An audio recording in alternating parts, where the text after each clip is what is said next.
Hello everybody, I am Elio, and let us continue playing Paper Mario, the Thousand Year Door.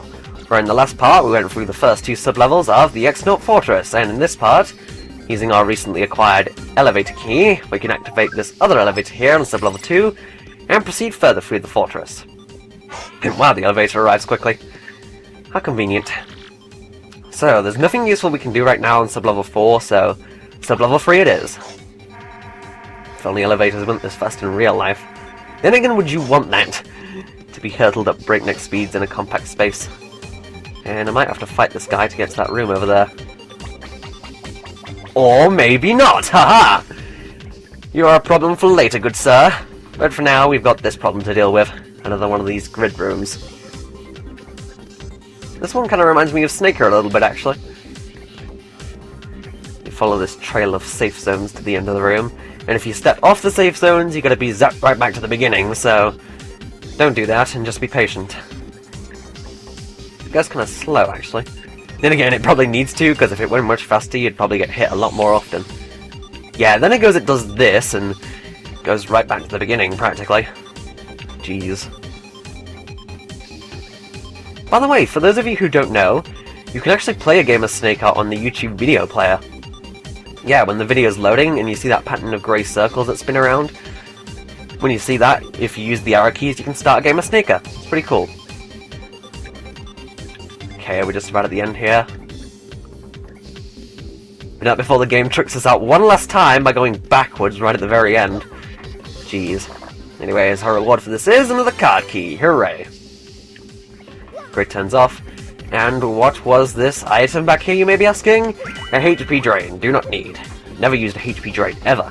Well, maybe once to see what it did, but no more than once. And now I will deal with you.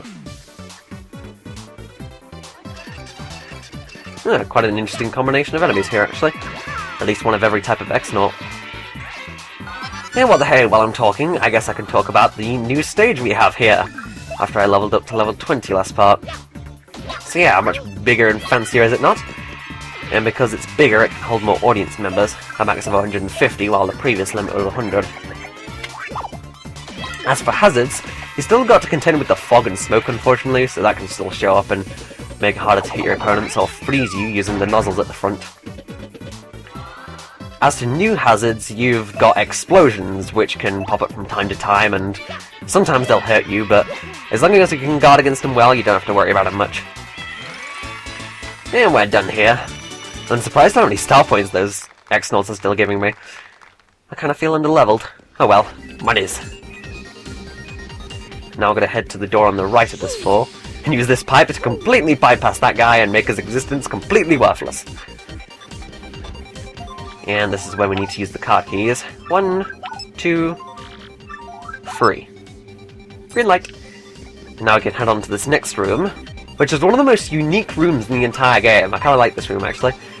It's one of those rooms which is just etched into my nostalgic memory. I'll deal with this guy real quick.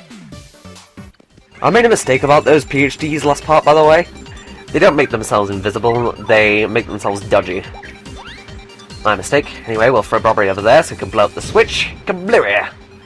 Which activates this conveyor belt, which doesn't appear to do anything useful, but we can slip through the bars here with our paper ability to get on it, and then use Vivian to duck under this boundary here. See, this is what I like about this room. It allows you to use a lot of abilities you gain throughout the game. It's pretty cool that way. And now we get to do a little bit of platforming on these platforms which are suspended from a surprisingly high ceiling. Whatever. By the way, Grodus, I don't doubt your genius, but I have to question the design of your base again. What is with the gears in this room? I mean, you have the red ones in the foreground of the background, yeah, wrap your head around that, and then there's the greyish ones in the farthest background, but they don't appear to do anything. We're going to use the red ones as platforms here, sure, but the grey ones especially, they don't appear to do anything. They may be doing something on the other side of the wall, but from here they just look like decoration, which is probably closer to the truth, so yeah, I'm just nitpicking. And yeah, you can jump through there, even though at first it might not look like it. And you can head through this pipe back to the foreground. Future foreground. I don't know. I confuse myself sometimes. Anyways, head on over here and hit the switch. which makes stairs appear. Very nice. So now I'm going to head back over. And Vivian, your Shadow Strand is just super long because you're super high above the ground. And what I believe you meant to do here is do some more tricky platforming on those platforms back there in the background and work your way to that pipe, which actually links to this pipe here, but as you can see, you can just activate the stairs, head up them and drop down. So yeah, sequence breaking for the win. And you can glide down here with your paper plane ability and get this card key, which is used on the door at the top of the stairs. And you probably want to take care of that guy so he doesn't bother you, because here we have a heart block and a save block, which I highly recommend you use because the boss we're coming up on is one of the more challenging ones in the game, if you ask me. Just keep that in mind. Anyways, I'll see you back up at the door at the top of the stairs. And we're up at the top again, so insert the card key, get out Goombella if you're doing the toddling thing, and head inside.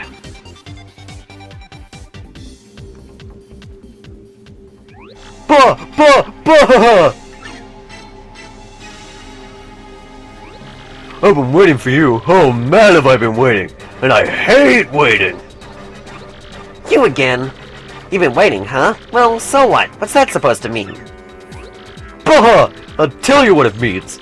I used the crystal star to lure you here, so that I could take all of your crystal stars. How brilliant is that, huh? And wanna know the best part? Your little Peachy girl isn't even here anymore. So Peach totally was here. Where did you take her, you huge weasel? Buh, buh, buh, buh, buh. Like I tell you the plan. That's novice villain style. No, I won't be doing anything like that. Sorry, really, guys. So, ready for showtime? You guys are going to be the perfect workout for Magnus von Grapple 2.0!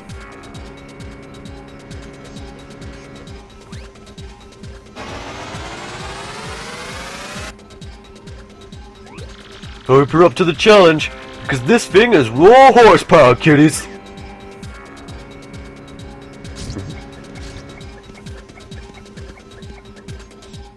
And wouldn't you know it, even the boss of this chapter is a recolor. Buh! Buh! Buh! Your last version was buggy, so we made improvements. 1, 2, a dozen! Get ready for a whole new way to experience pain, you junior varsity losers!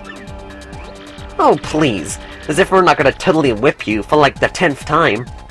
Well, 4th time if you want to be exact, but that's beside the point.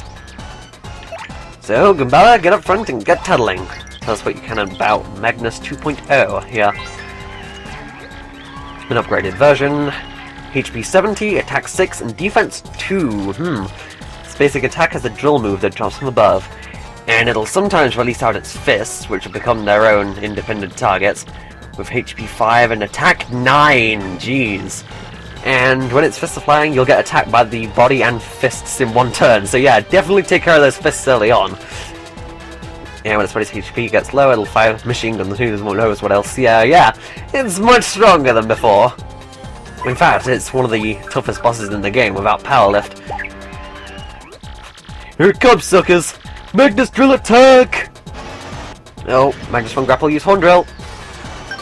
But it failed, haha! So yeah, like I said, this boss is one of the hardest in the game without bonuses like power lift, which is exactly how I'm going to be fighting him, because like Hooktail, I'd like to show you how I fought these bosses back when I was a kid, first time through, and I didn't know the advantageous way to beat the bosses. Alright, having some good damage in here. Time to unleash some of the sweet special features on this bad boy. Oh man, this is gonna be so good. Oh, and here he goes releasing his X-Fists. Which again have 9 attacks, so you definitely want to get rid of them quickly. And the best way to do that is with a multi-target attack like Vivian's Fiery Jinx or Bobbery's Bob and Blast. And I did that way too slow, and yeah. It doesn't matter, I can just take care of him multi-bounce now. Alright. Oh, nice defense boost. Thank you, Spell Lady. I like how Magnus von Grapple has a 2 on the front of the model, just in case you mistook it for the previous one. Oh, and this is the attack he does when he has no fists. Oh, sometimes I can super guard that, sometimes I can't. This time is kind of weird. I mentioned Hooktail earlier, actually, and what's kind of funny is, first time through this game, I had no trouble with bosses up to this point since Hooktail, and just kind of strange. Alright, let's keep doing the damage. Oh, there's the explosions. Oh, and it hurt him, that's nice. Don't hurt us, don't hurt us. Thank you. Whew! Oh, crud. You guys should be little puddles of nothing by now. Oh well, I still got some tricks up my sleeve. Or up your rear end, apparently. Dude, what? What? I said what in the butt? What? Buh! Eat this! Oh, crap.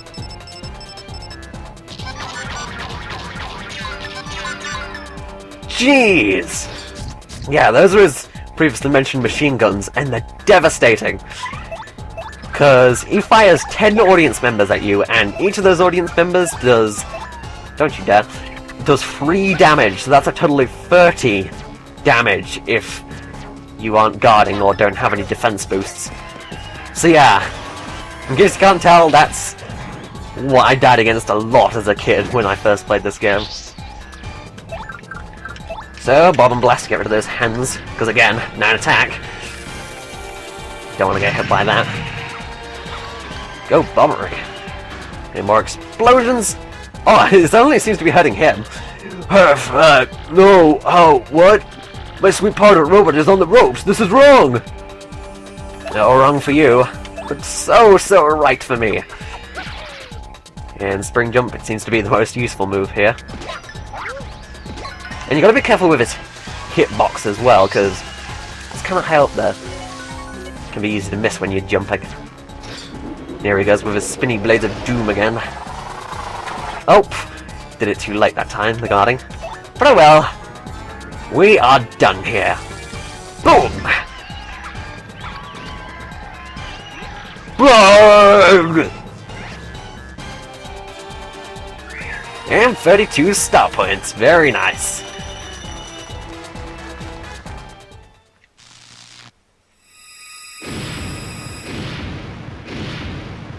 Grodus!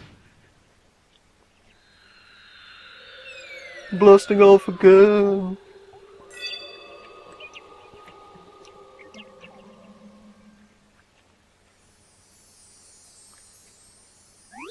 Mario!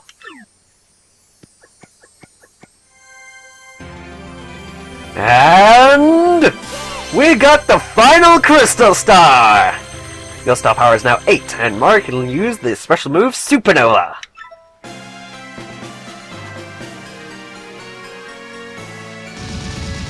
End of chapter!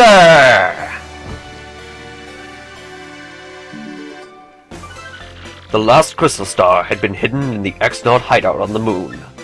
But by the time Mario recovered it, Peach had already been taken away. Where could Peach be now? And what of the elusive Grodus? Perhaps he holds the key to the remaining puzzle. Mario finally has all 7 Crystal Stars. Where will they lead him next? Maybe we'll find out next time on Paper Mario: The Thousand Year Door. So, thank you all for watching, and I'll see you all then.